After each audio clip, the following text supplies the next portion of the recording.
کلوا من الطیبات واعملوا صالحا۔ وقال، اور ایک دوسری آیت بھی آپ نے کوٹ کی، یہ سورہ بقرہ کی آیت نمبر 172 ہے، یا ایھا الذین آمنوا کلوا من طیبات ما رزقناکم، دیکھو کھاؤ ان پاک چیزوں میں سے جو ہم نے تمہیں دی۔ گویا کہ اکل حلال،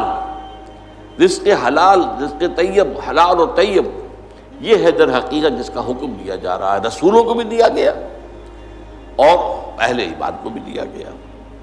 ثم ذکر، اب یہ ہے اس حدیث کا وہ ٹکڑا کہ جو لرزہ طاری کر دینے والا ہے۔ پھر حضور نے ذکر فرمایا الرجل، ایک ایسے شخص کا، یطیل السفر، جو بڑا لمبا سفر کر کے آیا ہے۔ حدیث میں صراحت نہیں ہے لیکن گمان یہ ہے کہ یہ حج کا سفر ہے۔ ایک شخص دور دراز سے اور احرام باندھ کے آیا ہے، ظاہر بات ہے کہ اس زمانے میں سفر جو ہے، فرض کیجئے کوئی شخص مدینے سے چل کر آیا ہے مکہ حج کرنے کے لیے، تو 7 دن کا سفر تو اس کا ویسے ہی ہے اونٹ کے اوپر۔ اب کیا اس کا حال ہو جاتا ہوگا، احرام کی پابندیاں، نہاتا بھی نہیں ہے، مبادا کو بال ٹوٹ جائے، دم دینا پڑ جائے، اس حوالے سے اور انتہائی احتیاط کے ساتھ جو ہے، اور وہ چل رہا ہے اور 7 دن کا سفر کیا ہے، تو کیا حال ہوا ہوگا؟ کپڑے میلے بوسیدہ، احرام میلا اور بوسیدہ ہو گیا ہوگا، بالوں کے اندر جو ہے وہ پراگندہ ہوں گے بال،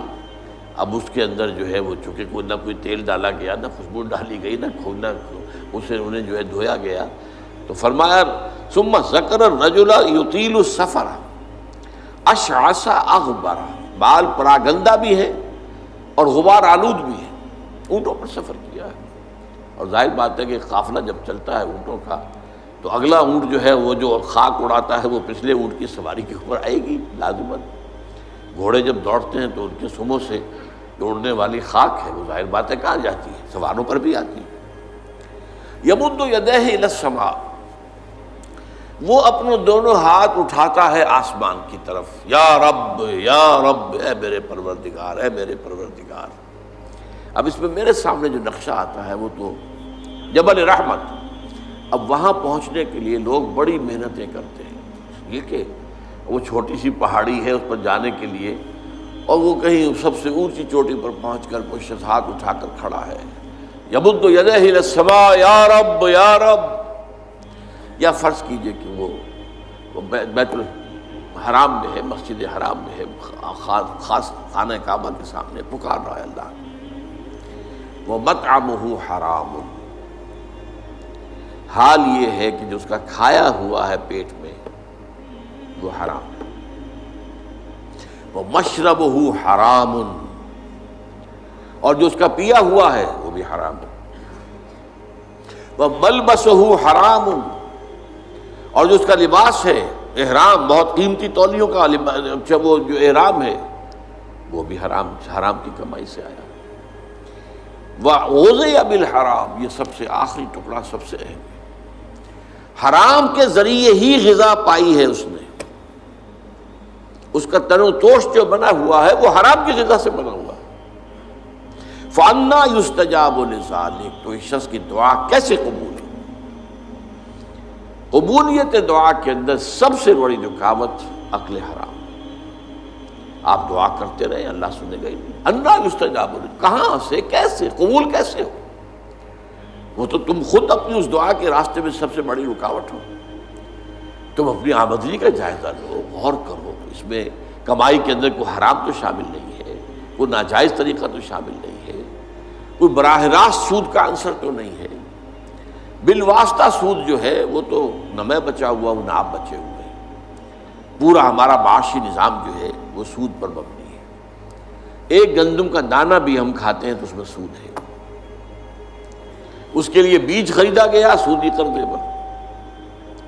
اس کے لیے فرٹیلائزرز خریدے گئے سودی قرضے پر، اس کے لیے پیسٹی سائیڈز خریدے گئے سودی قرضے پر، ٹریکٹر خریدا گیا سودی قرضے پر، تو ایک ایک دانے میں سود ہے۔ وہ سود تو میرے اندر جا ہی رہا ہے، اس کے بغیر تو چارہ نہیں ہے۔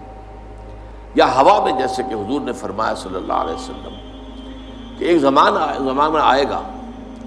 کہ چاہے کوئی شخص سود کھائے گا نہیں، لیکن سود کا غبار یا دھواں، غبار یا دخان کا لفظ ہے دھواں، اس کے اندر ضرور جائے گا۔ فرض کیجئے کہ فضا کے اندر ڈسٹ سسپینشن ہو گئی ہے، گردہ ہے، اب ظاہر بات ہے سانس تو آپ کو لینا ہے، سانس تو لینا چھوڑ نہیں سکتے، آپ مر جائیں گے، کیسے ہوگا؟ سانس کے ساتھ غبار لازم بن جائے گا، اندر پھیپھڑوں میں جائے گا، کوئی آپ کو روکنے کا کوئی ذریعہ آپ کے پاس نہیں ہے۔ یا کہیں جو ہے جو دھواں بھر گیا ہے، فرض کی جیسے آگ لگتی ہے بڑی اونچے ہوٹلوں کے اندر، 14ویں منزل کے اوپر جو ہے آگ لگی ہے، کمروں کے اندر دھواں بھر گیا، کہاں جائے لوگ؟ 14ویں منزل سے چھلانگ لگائیں تو ویسے ختم، ہڈیاں جو ہے اس کا چورا ہو جائے گا۔ بہرحال جو بھی شکل جو بیتتی ہے، تو سانس تو لینے پر مجبور ہے، جب تک بھی سانس آئے تو دھواں اندر جائے گا۔ یہ دور وہ ہے کہ جس کی فضا میں سود موجود ہے، اور وہ فضا کے اندر جو سود ہے وہ ہم سانس لے رہے ہیں تو ہمارے اندر جا رہا ہے۔ اس پہلو سے بالواسطہ انڈائریکٹ سود سے تو آج کوئی بھی بچا ہوا نہیں۔ البتہ ڈائریکٹ سود جو ہے وہ تو ظاہر بات ہے کہ آپ کی مرضی سے ہے، آپ نے سودی قرضہ لیا ہے اپنا کاروبار بڑھانے کے لیے،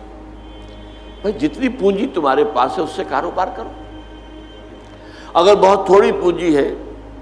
تو سر پر اٹھاؤ کوئی ٹوکری پھل کی اور بیچو، اگر اس سے زیادہ ہو جائے تو چلو وہ ریڑھی لے لو، اس سے زیادہ ہو جائے کھوکا بنا لو، اس سے زیادہ ہو جائے دکان بنا لو،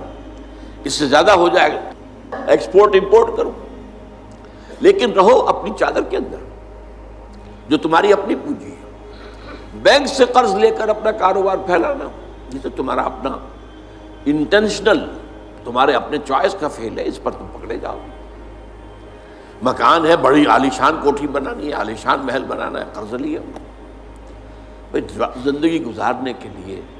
چھت میسر ہو سر کے اوپر گزارا کے قابل جو ہے سکونت آپ کے پاس ہو تو بہت ہے۔ ہمیشہ تو نہیں رہنا تم یہاں، ایک وقت آئے گا کہ چاہے وہ محل ہو، چاہے وہ ڈیفنس کا جو بنگلہ ہو، کئی کروڑ کا جو ہے، نکلنا تو پڑے گا، جانا تو پڑے گا قبر کے اندر۔